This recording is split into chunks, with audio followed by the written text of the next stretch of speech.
যে আমি জাগিৰোডত ওলালোঁ গতিকে মই অহাকালি সন্ধিয়া আপোনাৰ লগত ৰিজাল্ট দি দিম সেই সন্দৰ্ভত আমি কৈছোঁ যে ছাৰ আপুনি যোৱাটো আমি একেবাৰে একান্তভাৱে কামনা কৰিছোঁ আৰু আপুনি গ'লে আমাৰ এই জাতিটোৰ উত্তৰণৰ ক্ষেত্ৰত সদৌ অসম ভিত্তিক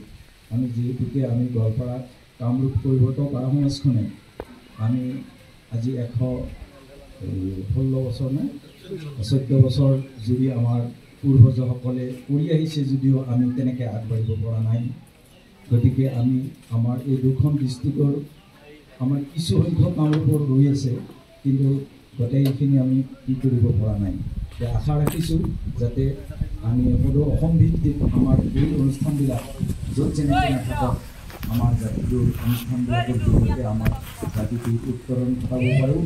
আৰু লগতে আমি পিছ কৰি আছোঁ বহুতো ক্ষেত্ৰত ৰাজনৈতিক ক্ষেত্ৰত হওক অৰ্থনৈতিক ক্ষেত্ৰত হওক শিক্ষাৰ ক্ষেত্ৰত হওক গতিকে এই গোটেইখিনি সামৰি এইখন সভা আমাৰ অনুষ্ঠিত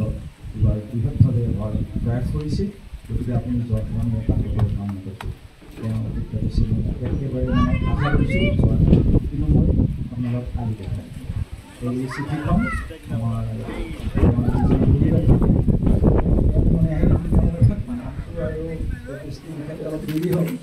পাছত তেনেকৈ তেওঁৰ হেণ্ডকেইখন মই চিঠিখন দিব নোৱাৰিলোঁ লিখি আছে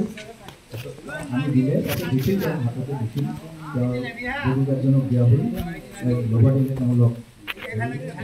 তাৰপিছত আমাৰ তেওঁৰ PL লগত কথা পাতিলোঁ তেওঁৰ নামটো মিশ্ৰ মৃদুল মিশ্ৰ এই মৃদুল মিশ্ৰৰ লগতো কথাখিনি কৰিলে আপোনালোকৰ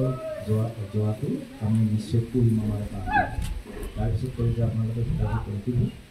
এই তাৰপিছতে আমি সময় হাজৰিকাৰ